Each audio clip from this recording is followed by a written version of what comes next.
In this section, we're going to talk about measures of the location of data.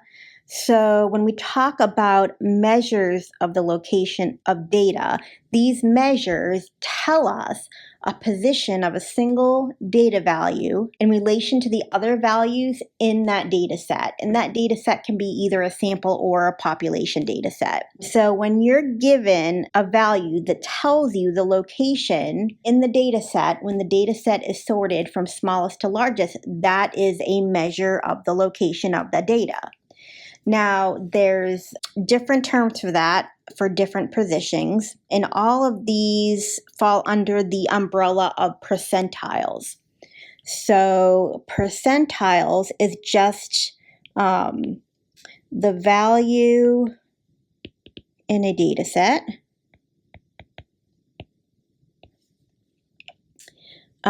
for which a percentage of data falls below that.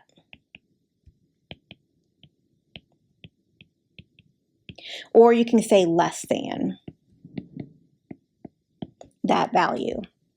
So if you imagine that you list all your data values in order, and sometimes you could have repeats, but for a visual effect here, imagine that you have a bunch of data values and you list them in order from smallest to largest.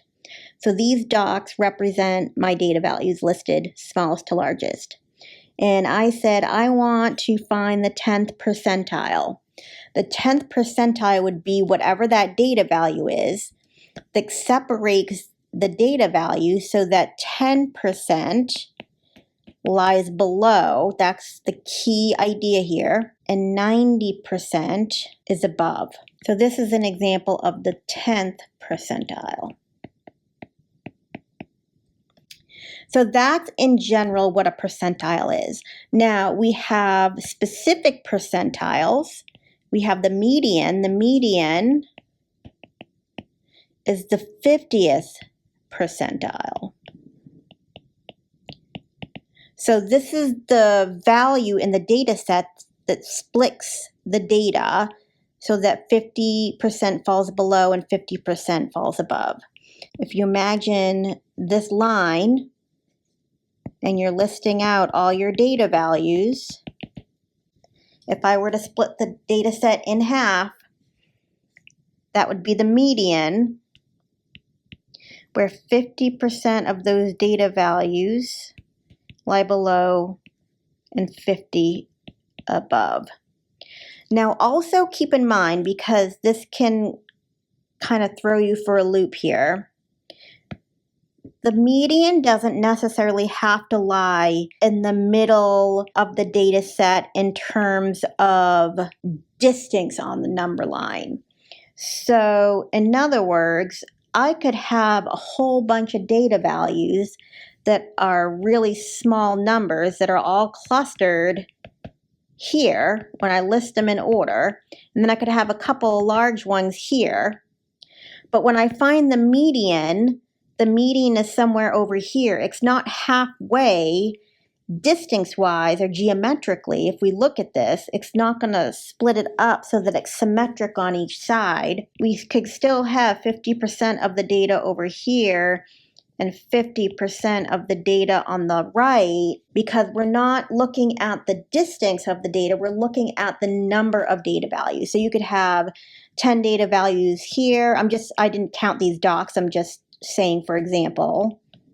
You could have 10 data values over here on this side and then 10 data values on this side, but it not necessarily be the halfway point from the minimum to the maximum value. So just keep that in mind. The quartiles split the data values up into quarters. So we have notation that looks like this, which represents quartile 1, which is also the same thing as saying the 25th percentile. Then we have Q2, which is also known as the median. These are all different ways of saying the same thing, which we just talked about is the 50th percentile. Then we have Q3, which is the third quartile, and that represents the 75th percentile. So again, if we imagine that this number line represents our data, and then I find the values that split the data into quarters, let's say my Q1 is here, let's say my median is here, and let's say my Q3 is here. Keep in mind, please, that I did not count these dots. This is just a quick picture to show you what this looks like. All right, so when I find those values, whatever the value is for Q1, that means 25% of the data falls below that value. When I look at the median, I know that 50% of the data falls to the left of the median. And for Q3, that's 75% of the data falls to the left of Q3. Now, when I take Q1, Q2, and Q3, or you can call it Q1, the median, and Q3, and I add in the minimum value and the maximum value of that data set, that's what's called the 5-number summary. That's the values minimum, then you have your Q1, your Q2 or your median, your Q3, and then your maximum value. So if I add in on that number line, my minimum value and then my maximum value of that data set, all of these numbers here, the minimum, Q1, medium, Q3, and the maximum, those represent what's called the 5-number summary. Now, when I look at the center values of that between Q1 and Q3, Q1 to Q3, that's going to be the middle 50% of the data. And when you find the range of that,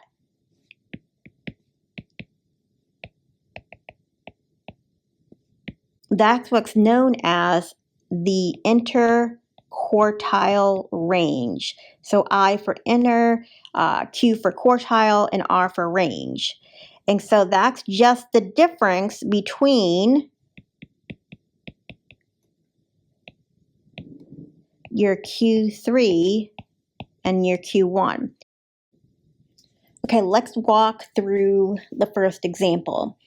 We have in this data set 11 values, and they're already listed in order for us. But if they aren't listed in order, that's not that hard to do if it's a small data set. And if it's a larger data set, in one of the previous lessons, I did show you how to sort data values on the calculator, so you could use that sorting feature if you need to. So for this first example, we're going to practice finding the 5-number summary. And remember, the 5-number summary, that's the minimum value, our Q1, which is our 25th percentile, our Q2, which is our median, our Q3, which is our 75th percentile, and then the maximum value of the data set. Now, because in this case the data set's already sorted for us, it's very easy to spot the minimum and the maximum value. The minimum is 1 and the maximum value is 27. But we have a little bit of work to do to find Q1, Q2, and Q3. So to find Q1, we know that that's our 25th percentile. So when we use our formula, we're going to put in K is 25.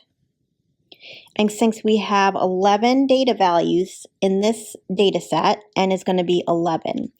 So when I go to put this in to find the position in my data set in which the 25th percentile lies, I'm going to put in 25 over 100, and I'm going to multiply that by 12, because in our formula, we take whatever n is and we add 1. So this is our n plus 1. Okay, when we do that, we're going to get 3. So that means in this data set, my Q1, or my 25th percentile, is the third value when it's in order. It's in the third position. So this is the first position, second position, third position. So that means my Q1 is going to be the data value 5. So you can see how it can get confusing. The I tells you the position of the data value that we're looking for. So the 3 isn't the data value itself, it's the position. So you still have to go up to the data set and find that value. Okay, so let's find Q2. That's the median, or as we know it, the 50th percentile. So in this case, because we're looking for the 50th percentile, K is going to be 50, and we're using the same data set. I still have a data set with 11 values in it. So when I try to find the position for the 50th percentile, I'm going to take 50, which is my K, divide by 100, and then multiply by 12. That's going to give me 6. So my median is going to be in the 6th position when I count over. So 1, 2, 3, 4, 5, 6. So my median is 9, which means that splits the data in half. So half the data is to the left and half the data is to the right. So I'm going to put down that my Q2 is 9. Now let's do Q3. Q3 is the 75th percentile, which means when I use my formula, K is going to be 75, N is still 11 because I'm using the same data set. And so when I go to find my position, I'm going to take I is equal to 75 over 100 times 12, and that's going to give me 9. So my Q3 is going to be in the 9th position. So we have 1, 2, 3, 4, 5, 6, 7, 8, 9. So my Q3 is going to be 18. So that tells me that 75% of the data falls to the left, or is less than 18. Now, in this example, the value for the position came out to be a whole number. If it came out to be a partial number, like 3.5, then what you want to do is you want to find the average of the two values that fall on either side of the position for 3.5. So, for example, let's say the position came out to be 3.5. Then that means that 3.5 is between the 3rd and the 4th position. And if that happens, you take the average of the 3rd and the 4th position. Whatever those values are in those positions, you find the average, and that will be the percentile that you're looking for. Okay, the next example says we have 2 data sets. Test scores for college statistics class held during the day are, so this is the day scores, and then these are the night scores. We want to find the interquartile range and then compare them for each data set. The first thing we need to do is sort each data set, because then once we sort it, we can find the value of Q3 and Q1, because to find the interquartile range, we need to know whatever Q3 is and then subtract my value for for Q1.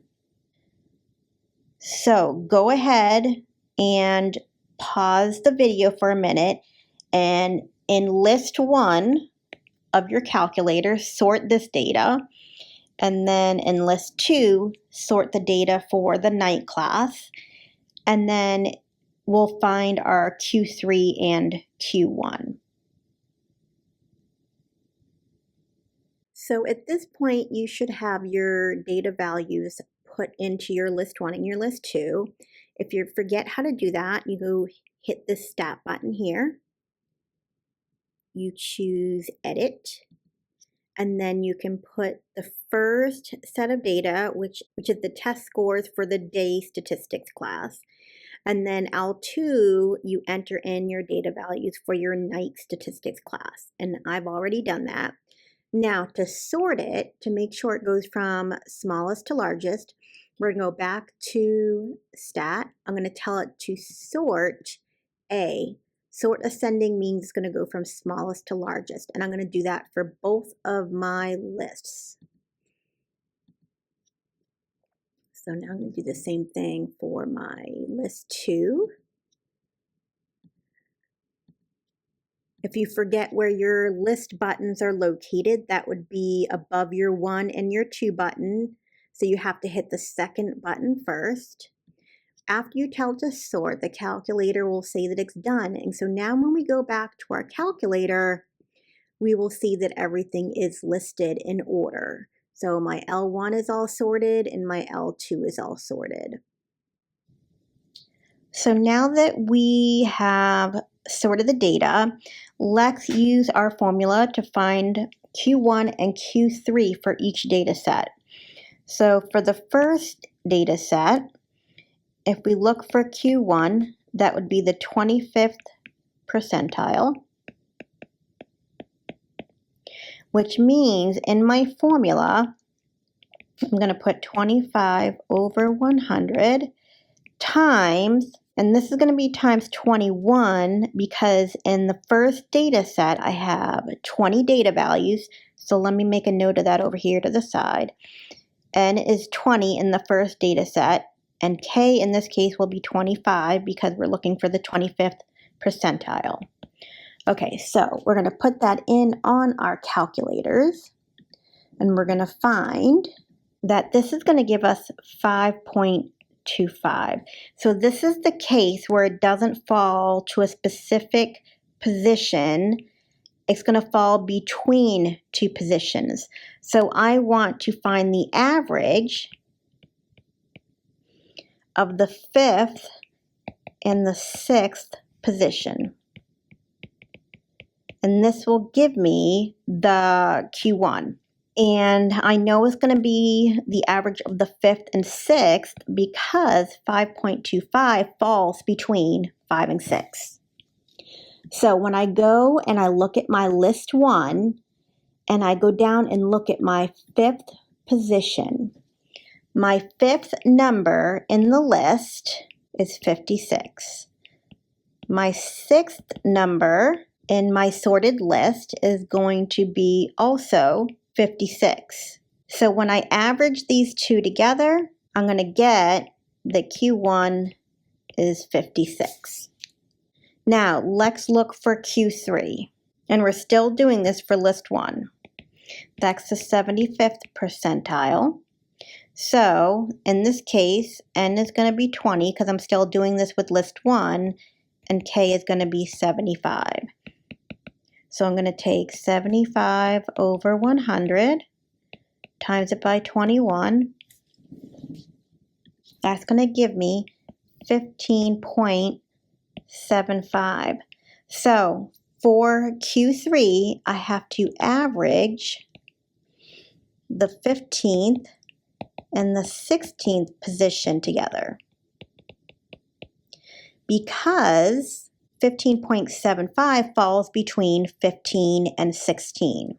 So I'm going to find on my list, we're still looking at list 1, I'm going to scroll down and find the 15th and the 16th position. The 15th position is 81, and the 16th position is 84. So I'm going to find the average of 81 and 84. When I do that, so I'm going to take 81 plus 84 and divide by 2. When I do that, I'm going to get 82.5. So this is my Q3, here's my Q1. So my interquartile range for list 1 is going to be my Q3 minus my Q1, which is 82.5 minus 56, which is going to give me 26.5. So there's my interquartile range. Now, following that same procedure for list 2, you should get an interquartile range of 11 for list 2. So try that on your own and make sure you can get it. And if you can't, let me know and I'll help you with it in class. Now we're supposed to compare these. If I look at the interquartile range for the first list, for the daytime classes, there's a much bigger range of values because that 26.5 says there's a bigger space in between Q3 and Q1. Whereas the space between Q1 and Q3 for the second list or for our night classes, that's going to be 11. So this suggests that there's going to be more variation in the first data set, which is for the day classes, than there is for the evening classes. In part B of this example, we are looking for any outliers in either of the two sets. In general, an outlier is going to be any data value that falls way above or way below the majority of the data values. And usually you can spot it pretty quickly when you're looking at a data set, if it's a small enough data set. So for example, if we had a list of test scores and the majority of the test scores were in the 60s, 70s, and 80s, and then you spot one test score that is, say, a 21, that test score of 21 lies way below the majority of the data value. So that would be considered an outlier. But if you're not sure, there's a formula you can use to check to see if you have a data value that is way below any other data values in the set. You can take your value of Q1 and multiply it by your interquartile range times 1.5. And then if you want to look to see if you have any data values that are way bigger than your other data values, you can find your Q3 and add your interquartile range times 1.5. So we're going to do this and check to see if there's any outliers in any of those two data sets. So for the first data set, which we put in list 1, we're going to take our Q1, which is 56, and we're going to subtract our interquartile range, which was 26.5, and multiply that by 1.5. Using order of operations, don't forget you need to do this first, 26.5 times 1.5 first, and then subtract from 56. When you do that, you get 16.25. So what we want to do is look to see if there's any data values in list 1 that lies below 16.25. And if it is, it would be considered an outlier. Then to check to see if there's an outlier that's larger than all the other data values, you want to take your Q3. We're still looking at L1. So my Q3 for L1 was 82.5. I'm going to subtract my interquartile range times 1.5, which would be 26.5 times 1.5. Don't forget order of operations. You need to do this first. When we do that, whoops, this should be plus. So I'm going to take 82.5 plus 26.5 times 1.5. And when we do that, we get 122.25. So if there's anything below 16.25 or anything above 122.25, that's going to be considered an outlier. Now, when we look at that first data set up at the top here, I don't see any data values that fit that description. So for list 1, I'm going to put down that there are no outliers.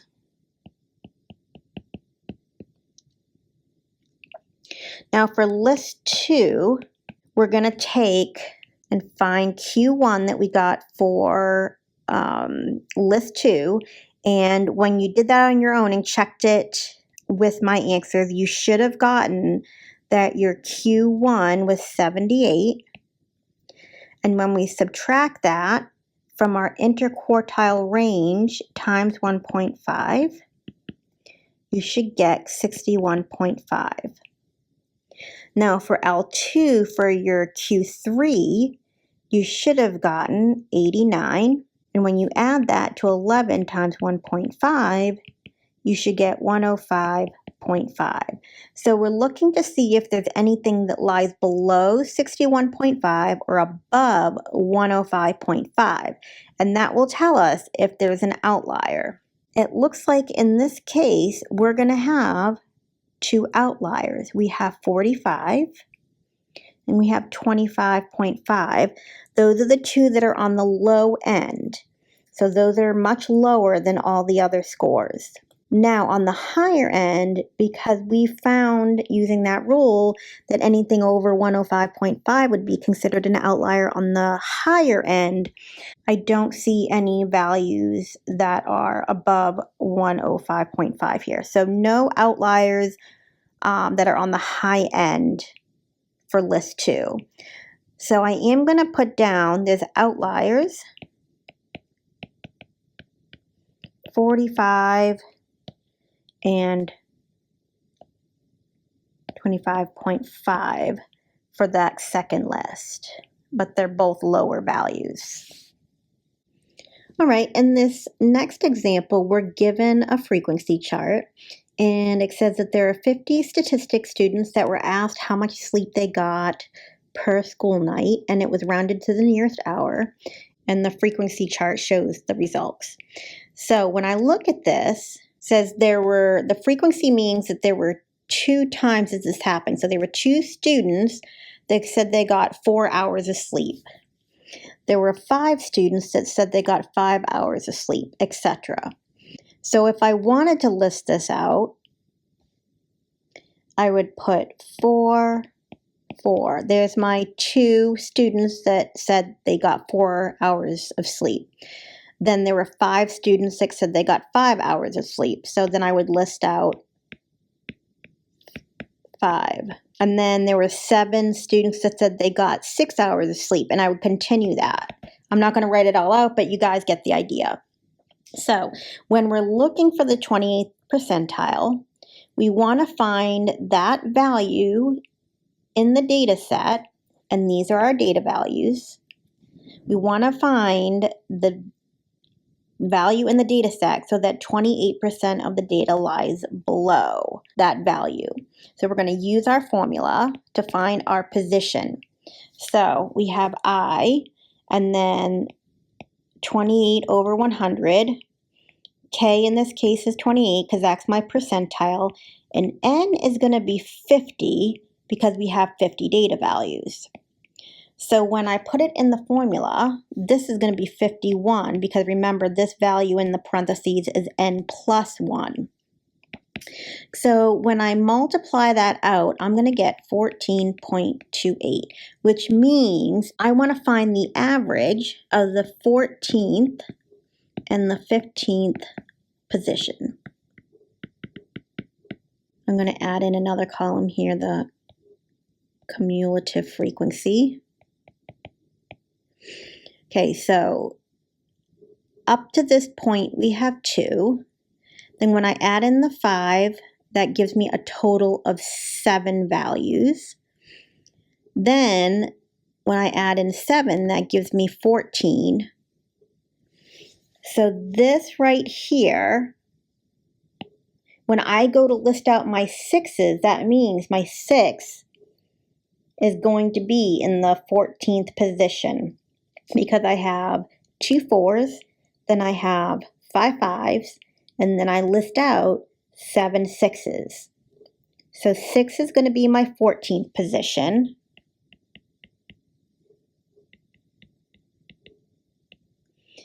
So the 15th position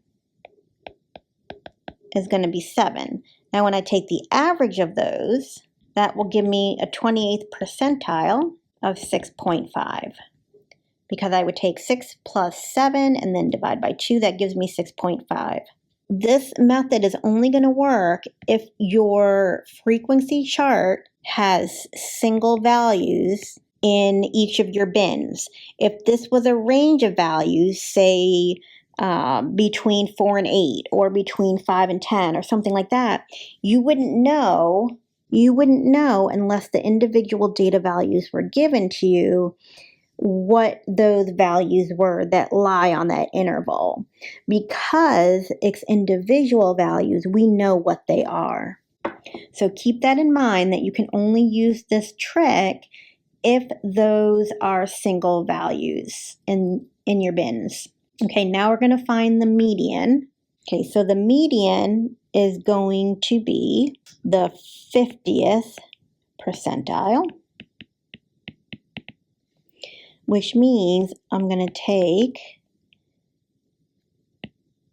and use my formula where k is 50 and of course n is 50.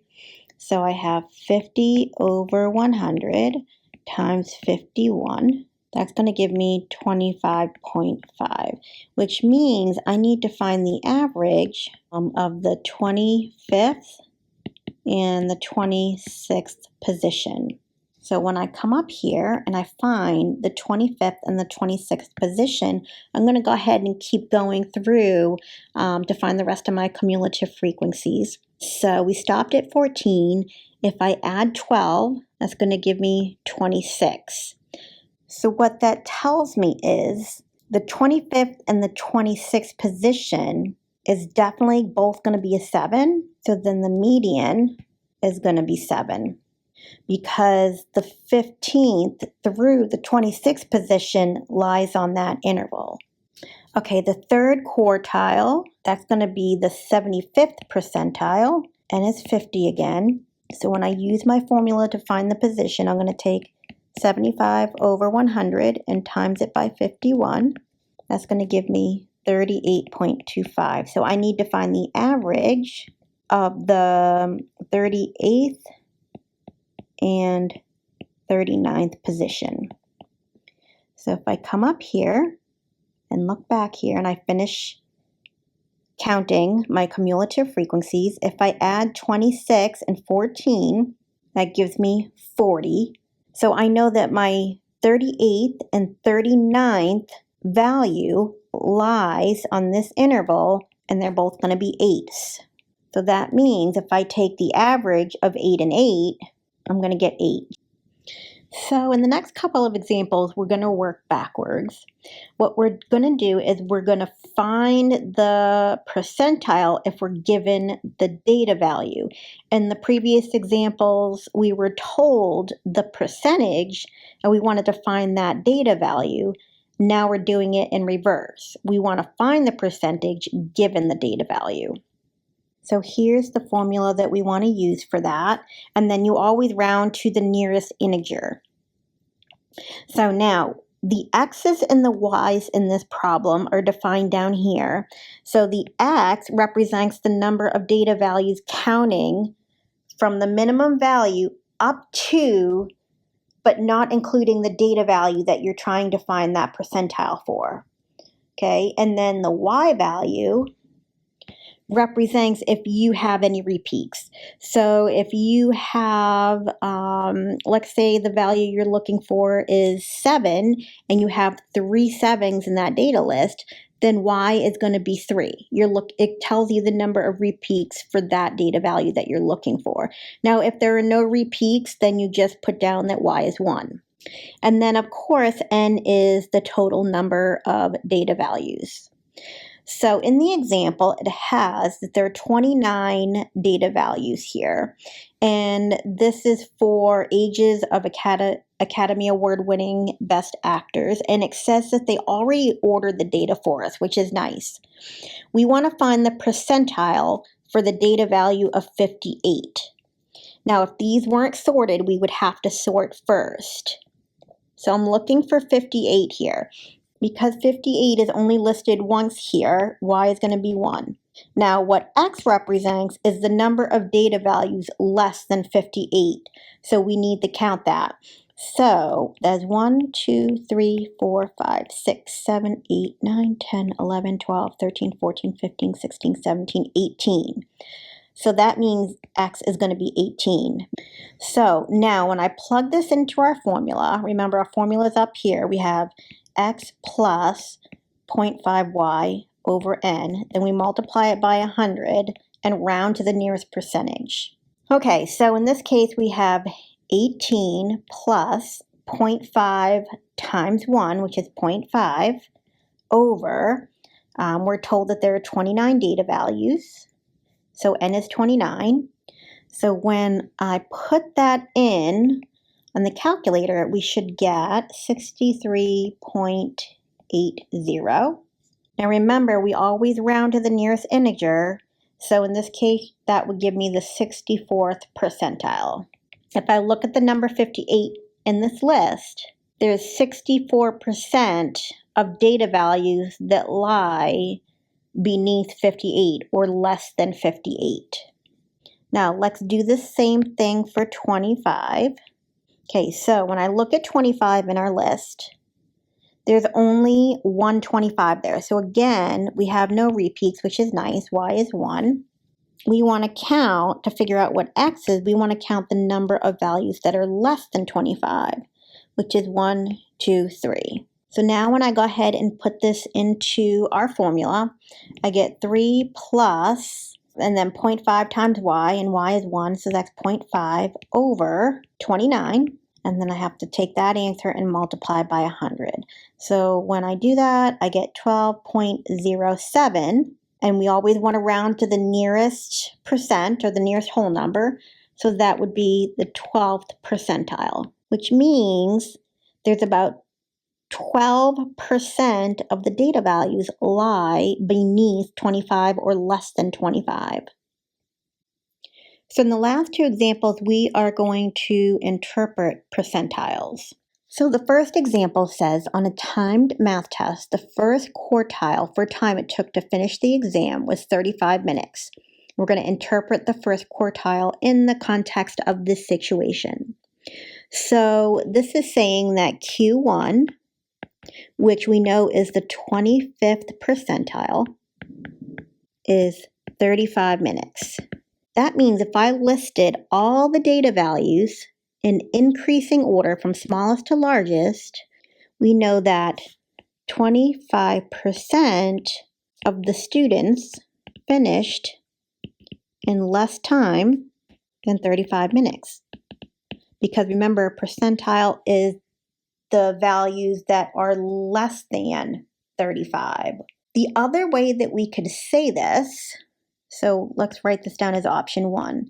We could also flip it in a different direction. Remember, if I look at it like a number line, if I split it here, where this is the 25th percentile, that means 25 goes this way, which means 75 is above. So I could also write it as 75% of the students finished the exam in 35 minutes or more. It's from here and up. So you could write it either way. Let's look at the next example. It says, at a community college, it was found that the 30th percentile of credit units that students are enrolled for is 7 units. So it's saying that the 30th percentile is 7 credits. Interpret the 30th percentile in the context of this situation. So because it's the 30th percentile, I could say it one of two ways. I could say 30% of students enrolled with less than 7 credits.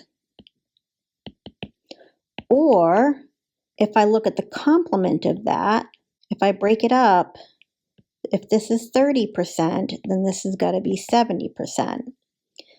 So I could also say 70% of students enrolled with 7 or more credits. It's really important to know what your quartile represents in terms of the units. Like 7 credits, well, they use the word units in here, or credit units, but it's the same thing. It's really important, that way you can identify what it is that you're talking about. So make sure, if you're interpreting this in the context of a problem, that you are labeling your units. So in this section, we covered measures of position, which included the special measures of position, which we talked about with the quartiles and the median. When we get into the next section, we're going to use those values to make box and whisker plots.